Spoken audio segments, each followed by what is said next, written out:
I walked through the front door at 9:30 on a Tuesday night, my shoulders aching from 8 hours of warehouse work and my feet throbbing from a 4-hour shift waiting tables. 22 years old and working 2 jobs just to help my parents keep their heads above water while I scraped together enough money for community college. I expected to find the house quiet, maybe grab some leftover dinner from the fridge and collapse into bed.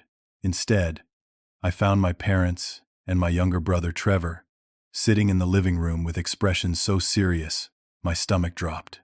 My father looked at me and said the words that would change everything. Either I gave up my college savings to pay for Trevor's first year at a prestigious private university, or I had 72 hours to pack my things and leave. Forever. The silence after my father's ultimatum felt like somebody had sucked all the oxygen out of the room. I stood there in my stained work uniform, trying to process what I had just heard. $8,000. 4 years of savings. Every extra shift, every skipped meal, every time I said no to hanging out with friends because I needed to work. All of it sitting in my savings account, earmarked for my future, for the community college acceptance letter I had received just 2 weeks earlier. Trevor sat on the couch looking at his phone, barely even glancing up. He was 19, had mediocre grades in high school, but somehow got accepted to Westfield Academy, a private university with a price tag that made my eyes water. $35,000 a year. My parents had been talking about it nonstop for months, how proud they were, how Trevor was going places. I looked at my mother. She was crying, dabbing her eyes with a tissue. My father stood with his arms crossed, his jaw set in that way. That meant his decision was final. I need that money for school, I said quietly. I got into Central Community College. I start in the fall. I have to pay tuition, books, and I need to save up so I can eventually transfer to a 4-year school. My father's face hardened. You can go to school anytime, Isaiah. You are already working. You can keep working. Trevor has a real opportunity here. Westfield Academy. Do you understand what that means? That is a top-tier education. That is connections. That is a future. I work 2 jobs to help you pay the mortgage and utilities, I said, my voice rising despite my exhaustion.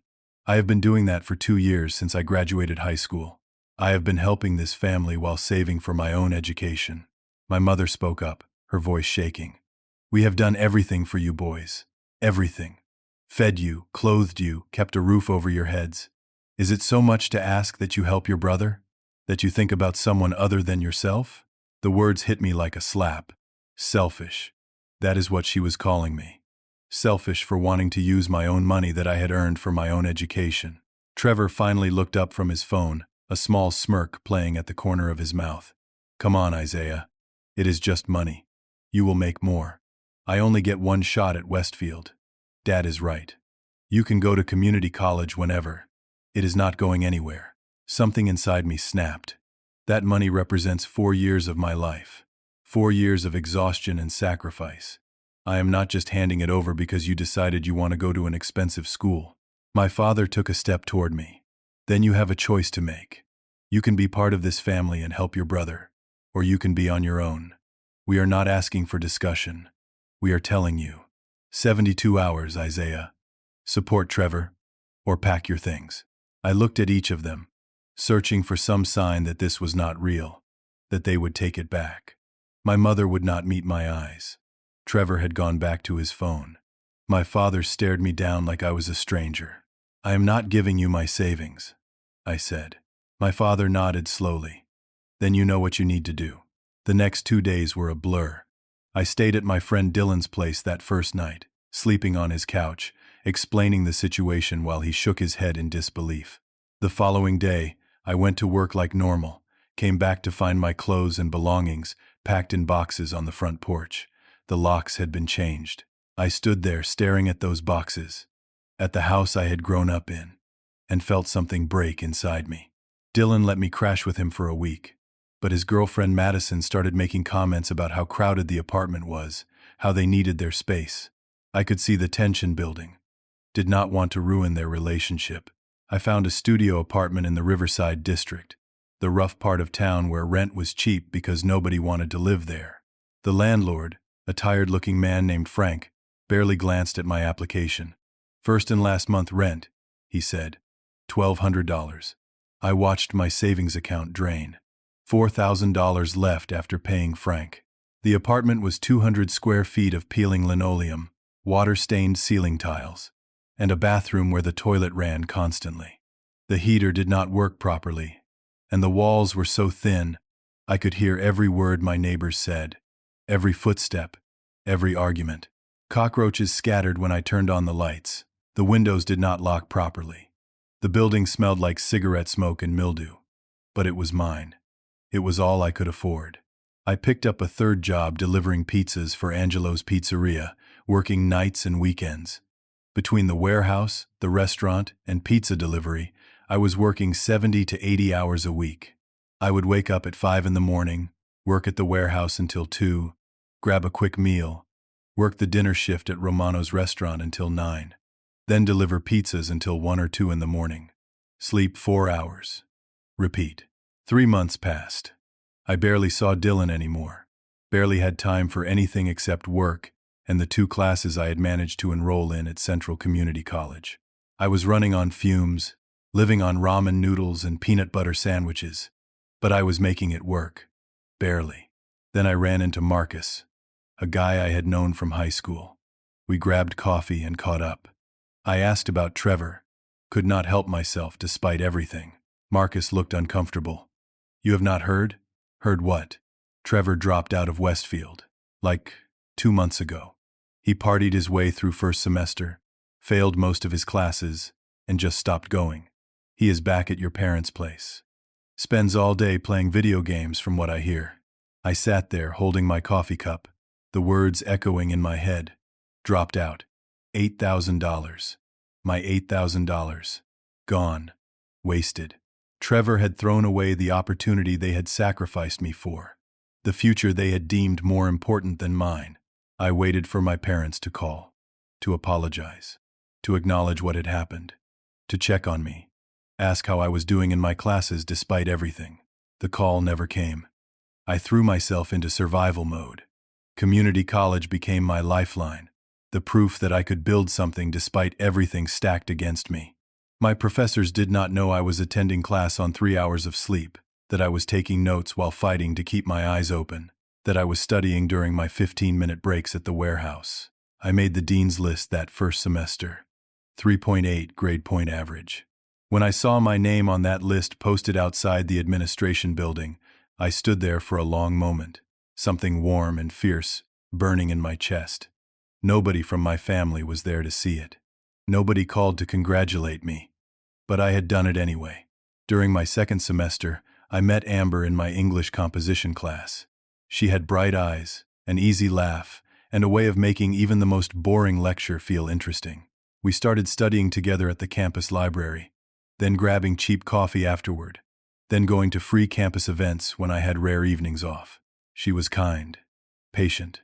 She did not push when I deflected questions about my family, did not complain when I had to cancel plans because I picked up an extra shift.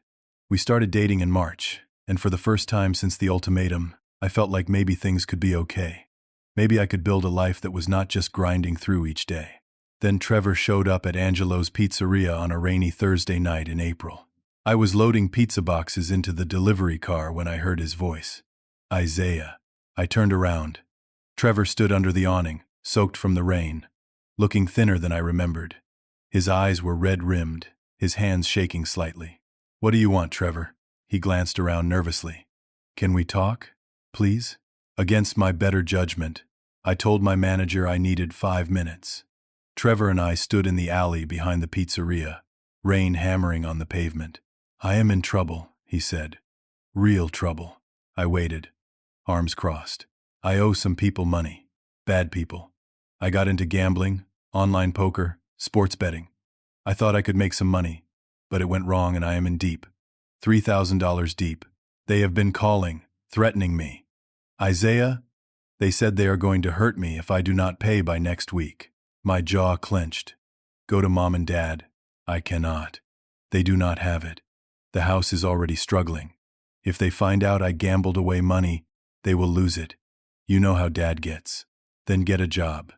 Pay them back yourself. There is no time. He stepped closer, his voice dropping to a desperate whisper. Please. I know I messed up with the college thing. I know I wasted the money. But this is different. These people are serious. I am scared, Isaiah. I am your brother. The word brother stuck in my throat. Was he my brother? Brothers did not smirk while their parents kicked their sibling out. Brothers did not waste $8,000 and never apologize. But standing there, looking at Trevor's terrified face, I felt the old bond. The memories of us as kids, playing in the backyard, watching movies together, the way he used to follow me around when he was little. Blood, family, the things that were supposed to matter. How much do you need? He hesitated. 3,000. But I know you do not have that. Even 2,000 would help.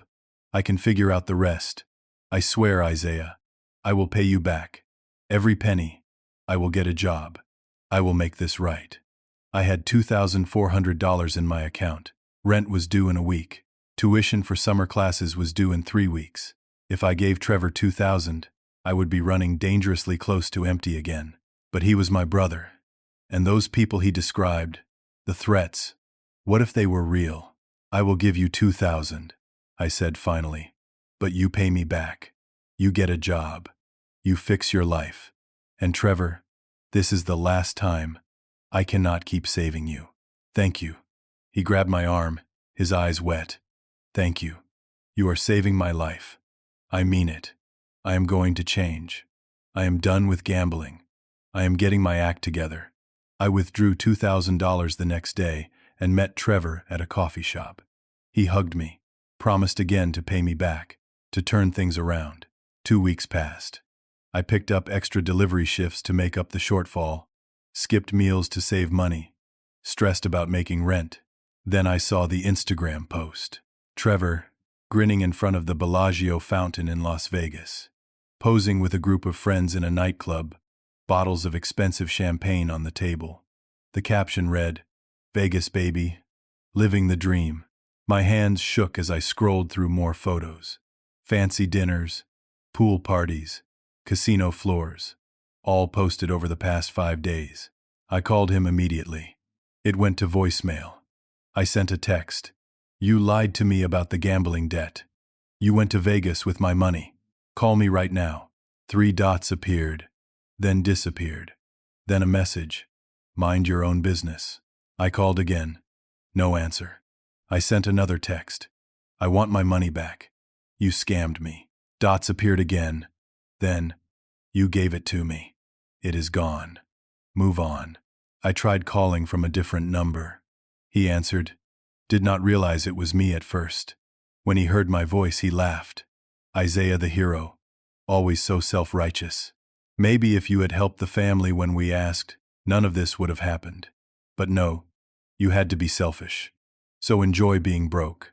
I am done talking to you. He hung up. When I tried to call back, it went straight to voicemail. I checked social media. He had blocked me on everything. Instagram, Facebook, even Venmo. $2,000, gone. Stolen by my own brother, who had looked me in the eyes and lied. I sat in my apartment that night, staring at my bank balance. $412.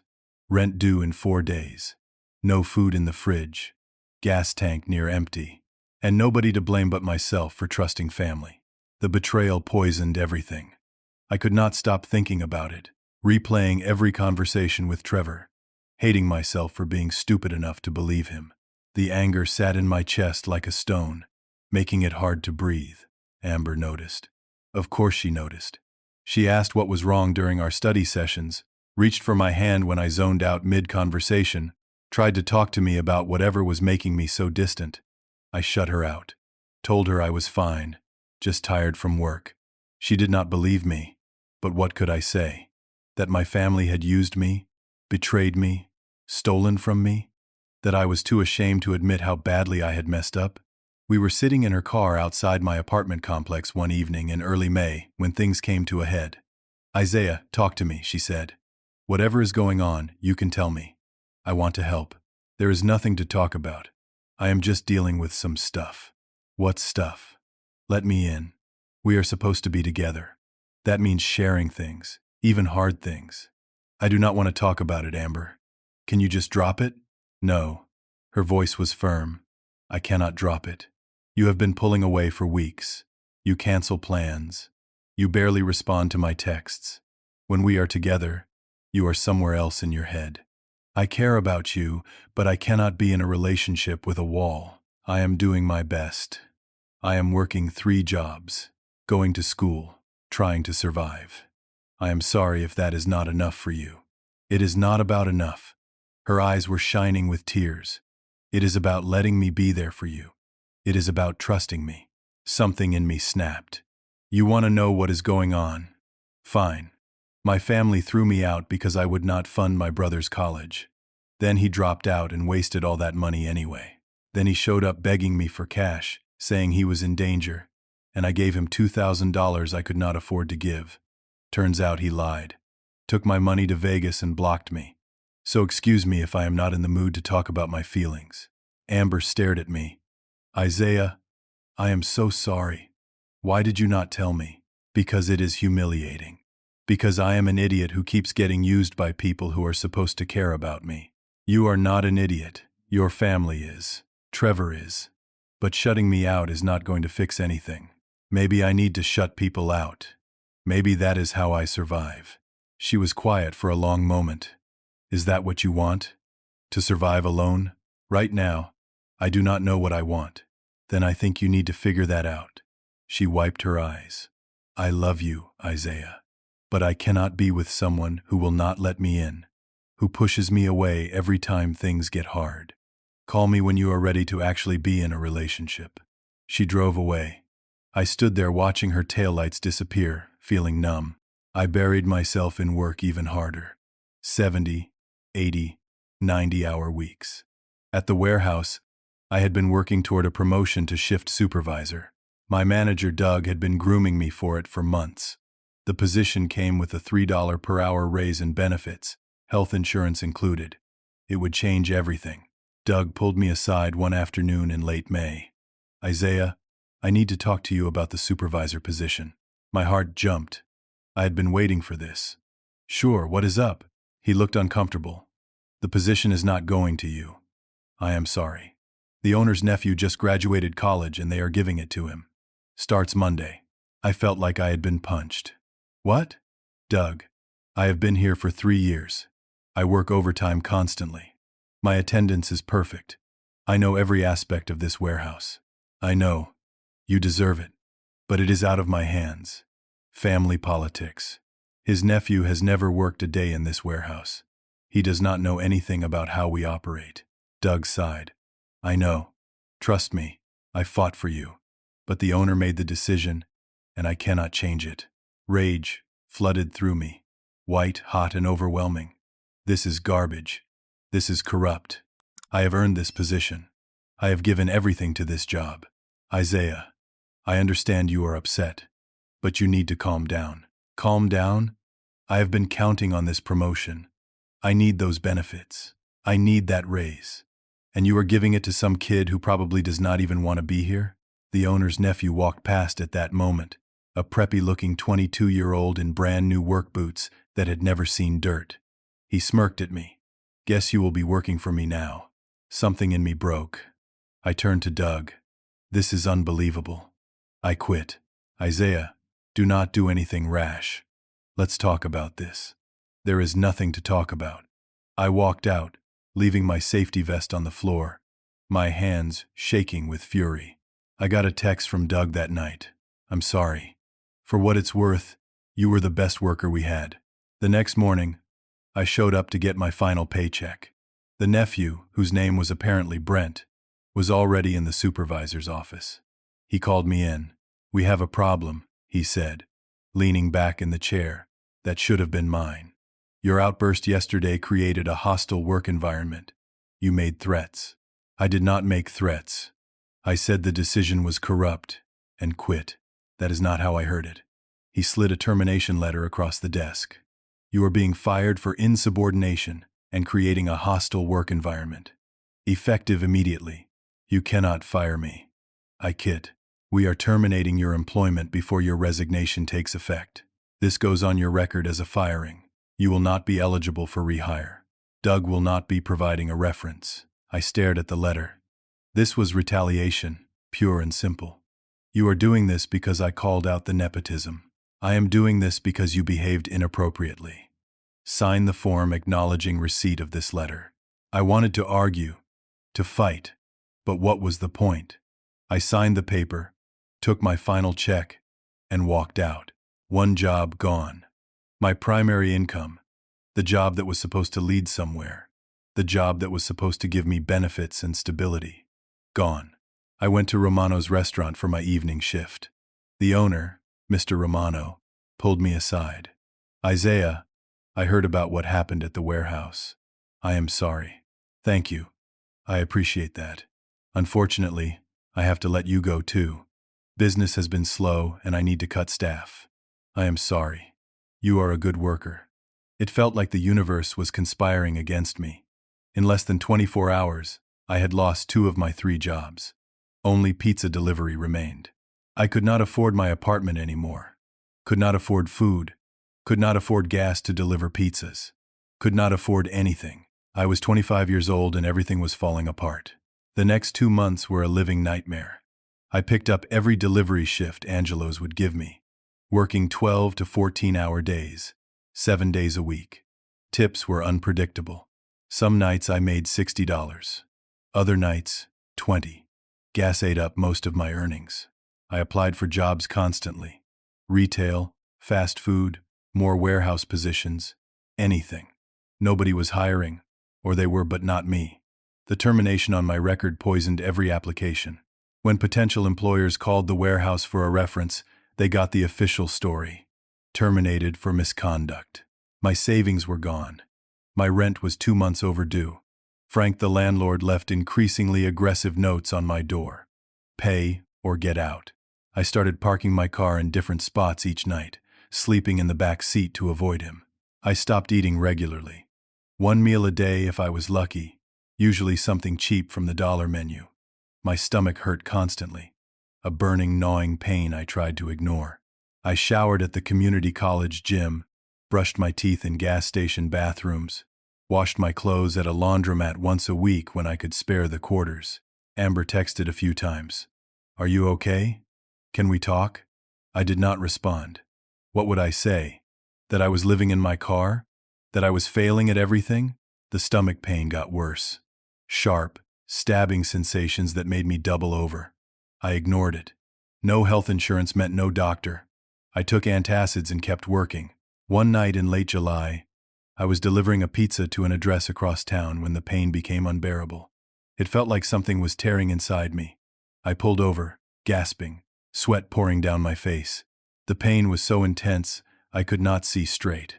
I tried to keep driving. Made it another 2 blocks before I nearly passed out at a red light. The car behind me honked. I tried to accelerate and swerved into the wrong lane. More honking. Headlights blurring. I do not remember much after that. Flashes. Pulling into a gas station parking lot. Calling 911. An ambulance. Paramedics, asking questions I could barely answer. The emergency room was bright and cold. A doctor, a young woman with tired eyes, examined me while I lay on a gurney. She pressed on my abdomen, and I nearly screamed. You have a bleeding ulcer, she said. Caused by stress, poor diet, probably overuse of ibuprofen or other pain medication. You are lucky you came in. This could have perforated, and that would be life-threatening. They admitted me overnight, ran tests, gave me medication. The doctor explained I would need prescription antacids, dietary changes, stress management, follow-up appointments. I do not have insurance, I said. She nodded sympathetically. Talk to the billing department. They can set up a payment plan. The bill came to $4,100. The hospital financial counselor, a gray-haired woman named Denise, set up a payment plan. $200 a month for 24 months, plus prescriptions, plus follow-up visits.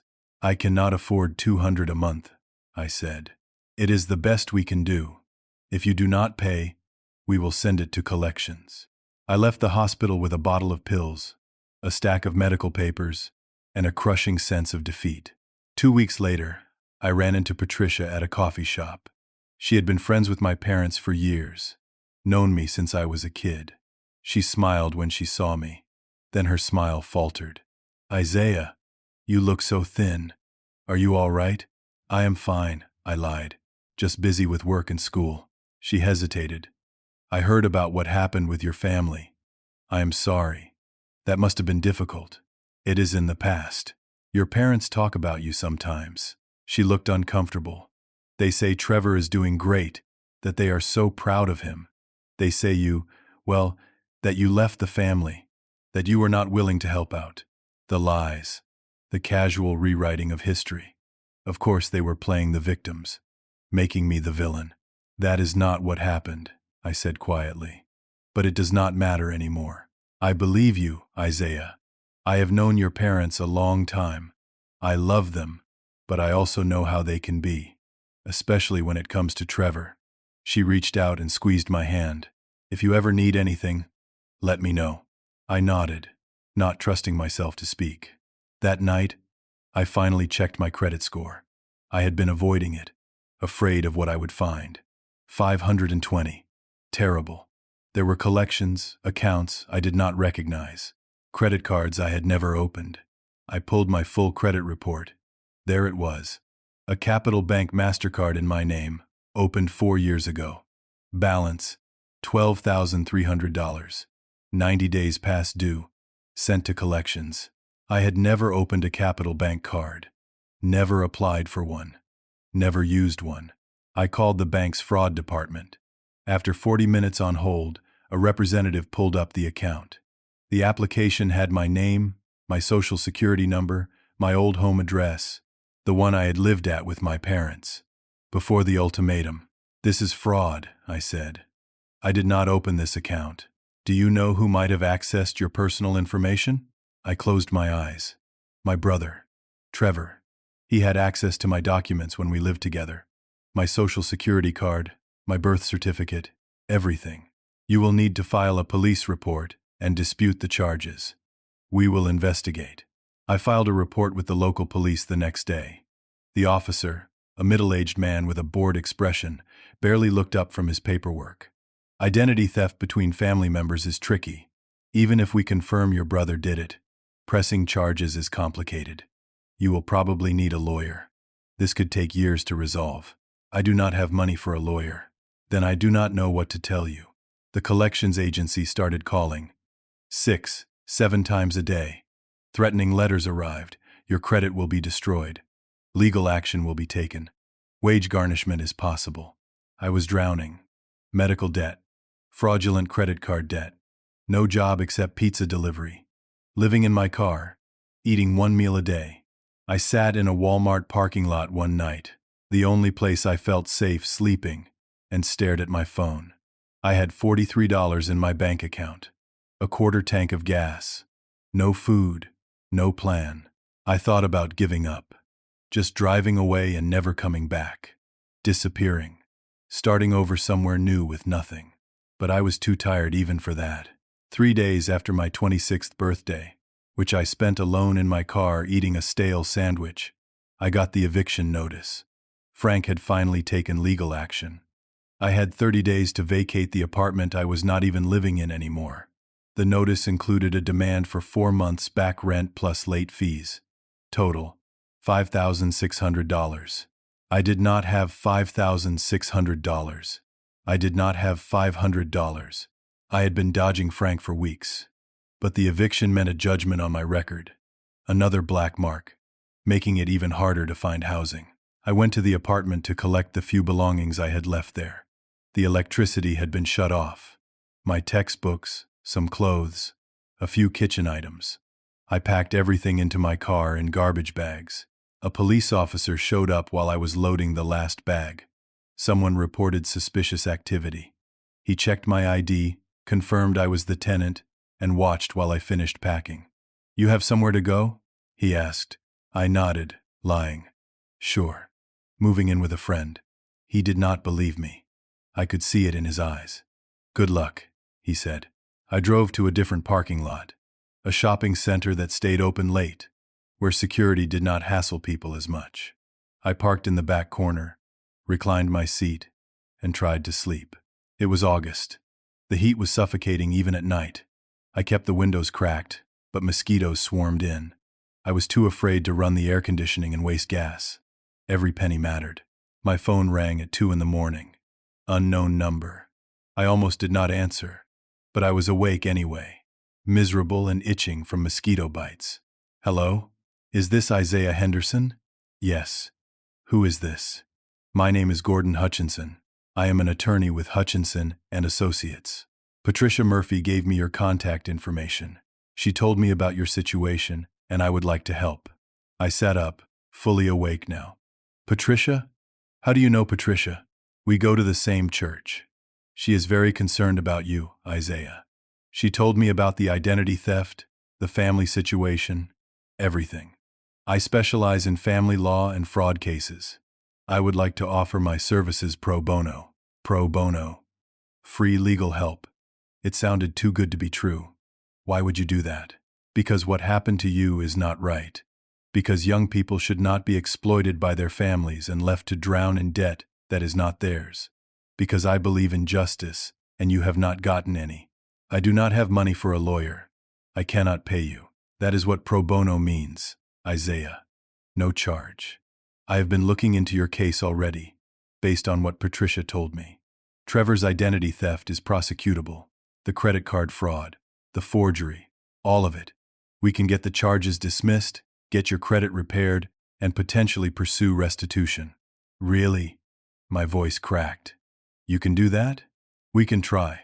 No guarantees, but I think we have a strong case. Can you meet me tomorrow at my office? Let's go over everything in detail. Yes, absolutely. Thank you. I hung up and sat in the darkness of my car, barely able to process what had just happened. Help. Actual help. From someone who did not want anything from me except to see justice done. I met Gordon at his office the next afternoon. It was in a modest building downtown, clean but not flashy. Gordon was in his early 50s, gray at the temples, with a firm handshake and kind eyes. He sat me down with coffee and a legal pad and listened while I told him everything. The ultimatum, Trevor's lies, the identity theft, the credit card, the collections, the medical debt, all of it. He took notes, asked questions, and never once looked at me like I was a charity case, like I was weak or pathetic. He looked at me like I was a client who deserved representation. Here is what we are going to do, he said when I finished. First, we file criminal charges against Trevor for identity theft and fraud. Second, we dispute the credit card debt and get it removed from your report. Third, we pursue a civil suit for restitution. He paused.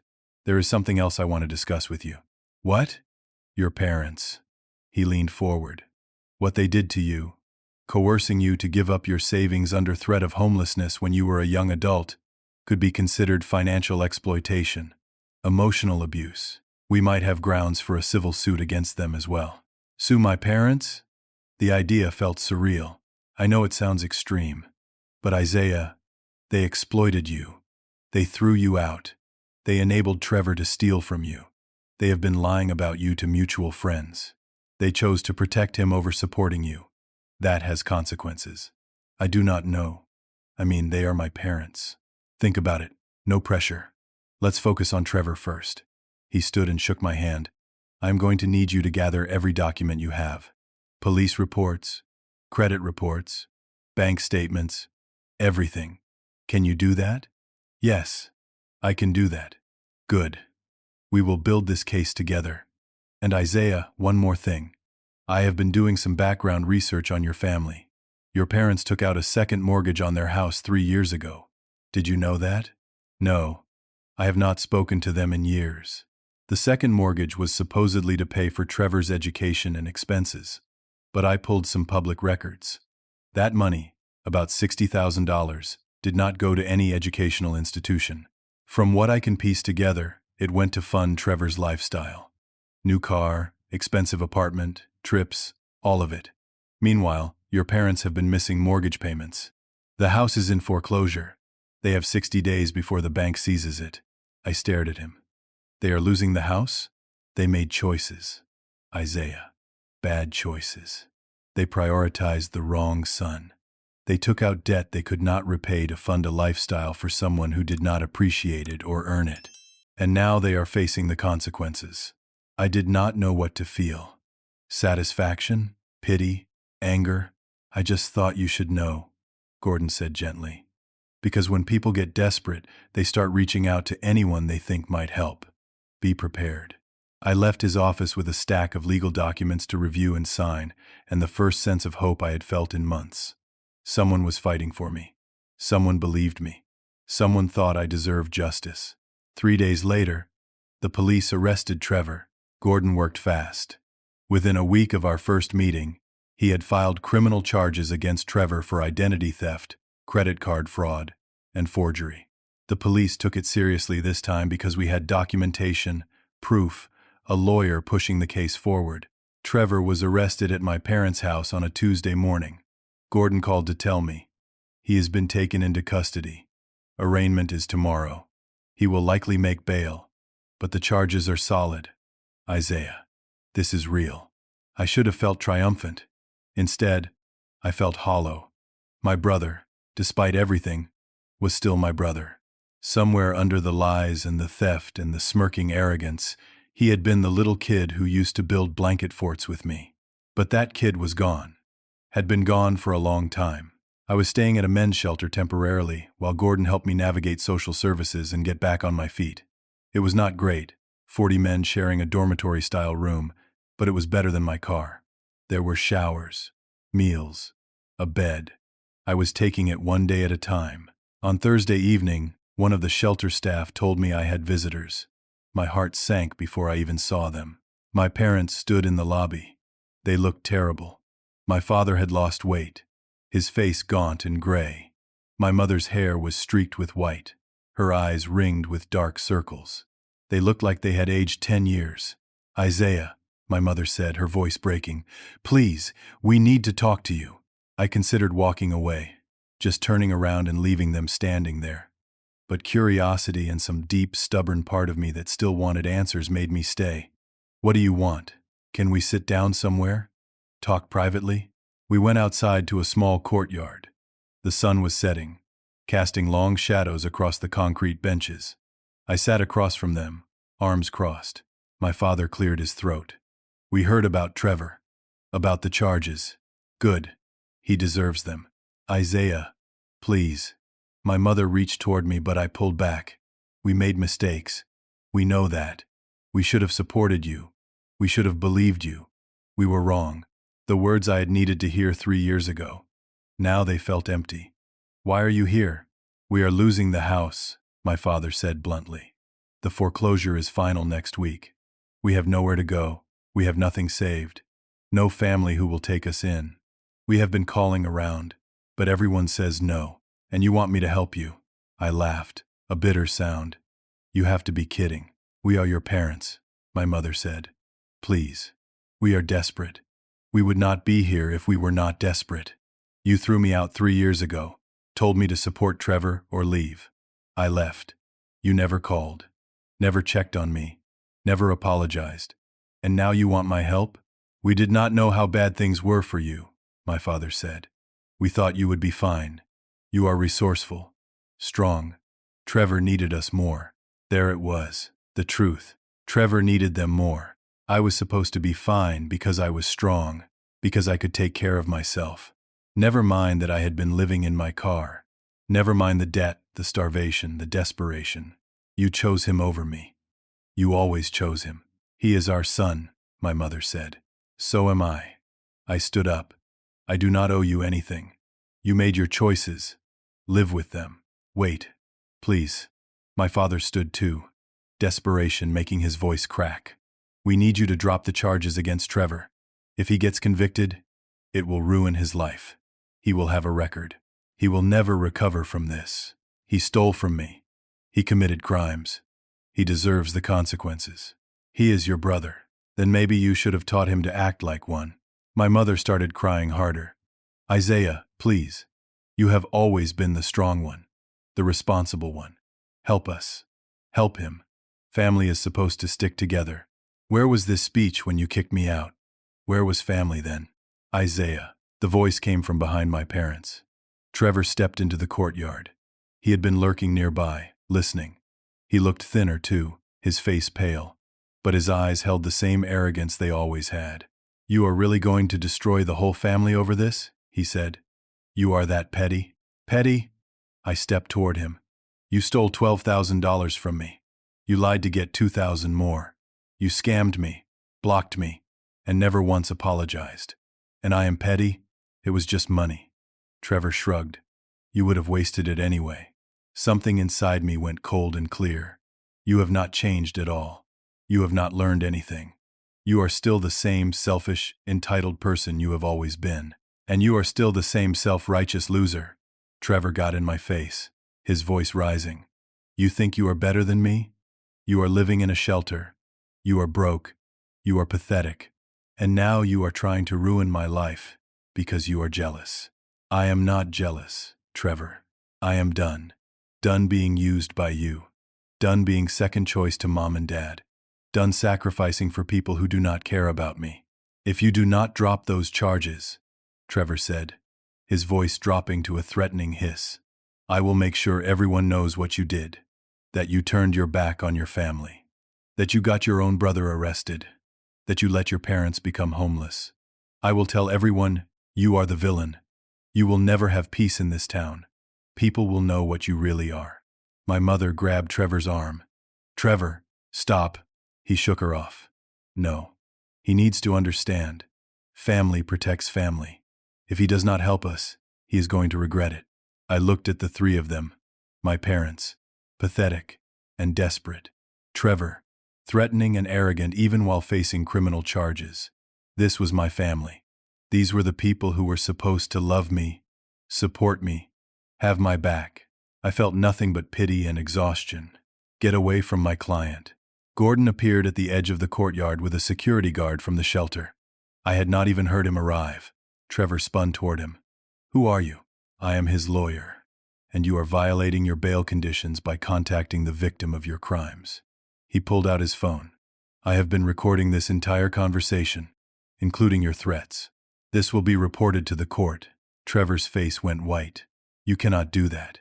"I absolutely can." Gordon stepped forward. "All three of you need to leave. Now. Or I am calling the police." My mother looked at me one last time. "Please, Isaiah. We are your parents. You had 3 years to be my parents. You chose not to be." I turned away. "Leave." I heard them go. Footsteps fading. My mother crying. Trevor cursing under his breath. Gordon put a hand on my shoulder. "You did the right thing."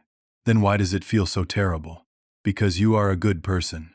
Because even after everything, part of you still loves them. That is normal. That is human. But Isaiah, you cannot set yourself on fire to keep them warm. Not anymore." I nodded, throat too tight to speak. "The case against Trevor just got stronger," Gordon said. "Those threats, on tape, show his character. We have got him. And my parents? They made their choices. The house will be foreclosed. They will have to figure out their own lives, just like you had to figure out yours." Gordon squeezed my shoulder. "Go inside. Get some rest. Tomorrow we start building your future." I went to bed that night in the shelter, surrounded by 40 other men who had hit rock bottom, and felt something shift inside me. Not happiness, not peace, but clarity. I was done carrying the weight of other people's choices. I was done being the sacrifice. I was done. Trevor's trial happened 4 months later. Gordon built a case so airtight there was no room for doubt. The credit card application with forged signatures. The IP addresses showing Trevor had been making purchases. The witness statements from people who had seen him with the card. The recording from the shelter where he threatened me. Trevor took a plea deal. 18 months in county jail, 5 years probation, and full restitution. $15,000 including penalties, interest, and the cost of repairing my credit. The judge ordered wage garnishment once Trevor was released and employed.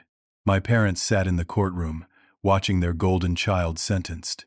They did not look at me. I did not look at them. The credit card company removed the fraudulent account from my record. My credit score climbed from 520 to 640 in 6 months. Not great, but functional, survivable. Gordon's firm offered me a job. Paralegal assistant, $22 an hour with benefits, health insurance, dental, vision, paid time off. It felt like winning the lottery. I moved into a small apartment in a decent neighborhood. One bedroom, clean, with a functioning heater and no cockroaches. I cried the first night I slept there, overwhelmed by the simple dignity of having my own space. I enrolled in classes at Central Community College again, taking 2 courses per semester while working full-time. Business administration. Gordon encouraged me to consider law school eventually. "You have seen the system from every angle," he said. "You would make an excellent attorney." I finished my associate degree 2 years after the trial. Gordon, several colleagues from the firm, and Dylan attended my graduation. I had not spoken to Amber in years, but she sent me a card through Dylan. "Congratulations. I always knew you could do it." That summer, I ran into her at a bookstore. We both froze, staring at each other across the mystery section. "Hi," I said. "Hi." She looked good, healthy, happy. "I heard about everything. Through Dylan. I am glad you are okay. I am sorry for shutting you out, for pushing you away. You were trying to help and I could not see it. You were surviving. I get that now." She stepped closer. "How are you?" "Really? I am better. Working for Gordon's firm, finishing school, building something. That is good. I am happy for you." We talked for an hour. Coffee turned into dinner. Dinner turned into exchanging numbers. It was tentative, careful, both of us carrying scars from before. But there was something still there, something worth exploring. We started seeing each other again. Slowly. No pressure. Just 2 people trying to figure out if they could make it work this time. 3 years after the trial, I enrolled at State University as a junior, majoring in business administration, with a minor in legal studies. Gordon wrote me a recommendation letter that probably got me in. I worked part-time at the firm, studied full-time at school, and somehow managed to keep my head above water. My parents sent a card on my birthday that year. Nothing expensive, just a card with a short message. "We are proud of you. We are sorry. We understand if you cannot forgive us." I did not respond. Not because I was angry anymore. I was not. I was just indifferent. They were strangers who happened to share my DNA. Maybe someday that would change. Maybe not. I was okay either way. Trevor got out of jail after serving 14 months. I heard through Patricia that he was working construction, making payments on his restitution. We would never be brothers again. That ship had sailed, but at least he was facing his consequences. 5 years after everything fell apart, I graduated with my bachelor's degree. Amber was there, cheering in the stands. Gordon and his wife were there. Dylan and his girlfriend, now wife, were there. The family I had built. The people who chose to stand by me. 6 years later, Gordon made me a junior partner in the firm. I specialized in family exploitation cases, helping young adults navigate situations like mine, helping them fight back against parents who treated their children like ATMs, siblings who stole and manipulated, family members who believed blood was an excuse for abuse. I was good at it. I understood these clients in a way other lawyers did not. I had lived it. 11 years after the ultimatum, I sat in my office at Hutchinson and Associates, looking at the nameplate on my desk. Isaiah Henderson, Esquire. I had passed the bar exam on my first try. Gordon had been there when I got the results, had shaken my hand and told me he knew I would make it. I owned a modest house in a quiet neighborhood. Nothing fancy, but mine, paid for with money I earned. Amber and I were engaged. Not rushing, just committed. Building a life together that felt solid and real. I thought about the 22-year-old kid standing on his parents' porch with garbage bags full of clothes, feeling like the world had ended. I wished I could tell him it would be okay, that the pain would make him stronger, that he would build something beautiful from the ashes. I had learned something crucial through all of it. Family is not defined by blood. It is defined by who shows up, who supports you when you are broken, who celebrates your victories, who holds you accountable and loves you anyway. Blood family can fail you. They can use you. They can choose someone else over you again and again. until you learn to choose yourself. And that is okay. That is survival. I also learned that saying no is not selfish. Setting boundaries is not cruel. Protecting yourself from people who hurt you, even if they are family, is not abandonment. It is self-preservation. It is recognizing your own worth. The people who truly love you will never ask you to set yourself on fire to keep them warm. My parents lost their house. Last I heard, they were renting a small apartment across town, both working retail jobs, living on Social Security. They had started attending financial counseling, according to Patricia. Maybe they learned something. Maybe they did not. It was not my responsibility anymore. Trevor finished his restitution payments last year. $15,000, paid over 7 years. Every dollar was deposited into an account I used to fund scholarships for community college students facing family exploitation. Turning his theft into something good felt right. I still had hard days. Days where I wondered what my life would have looked like if my parents had supported me instead of sacrificing me. Days where the old anger resurfaced. Days where I grieved the family I should have had. But mostly, I had peace. I had built a life I was proud of. A career helping people. A partner who loved me. Friends who showed up. Financial stability. Self-respect. The kid on the porch with garbage bags full of clothes had become a man who knew his worth, who did not apologize for taking up space, who understood that surviving is not the same as living, and he deserved to actually live. I had a client meeting in 20 minutes. A 19-year-old named Marcus, whose parents were threatening to kick him out unless he gave them his scholarship money.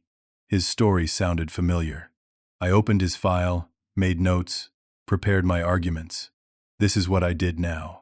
I fought for people who could not fight for themselves yet. I showed them it was possible to survive the betrayal and build something better, because I was living proof. 11 years ago, my parents told me to support my brother's future or move out. I moved out. I lost everything. I hit rock bottom. And then I climbed back up, one painful step at a time, and built a future better than anything they could have given me. That is the power of choosing yourself. That is the power of surviving. That is the power of knowing you deserve better. And that is a lesson worth 11 years of hell to learn. So here is my question for you. Have you ever had to choose between loyalty to family and loyalty to yourself? Have you ever been asked to sacrifice your dreams, your future, your well-being for someone who would not do the same for you? How did you handle it? Did you set boundaries, or did you give in? I would love to hear your stories in the comments below. If this story resonated with you, please hit that like button. Subscribe to the channel so you do not miss more stories about resilience, survival, and fighting back against injustice. Share this with someone who needs to hear that they are not alone, that choosing yourself is not selfish, that they deserve better. Thank you for listening to my story. Thank you for being here. I hope it gave you something to think about, or maybe even the courage to make a hard choice you have been putting off. Take care of yourselves. Set those boundaries. Choose yourself. You are worth it. Until next time,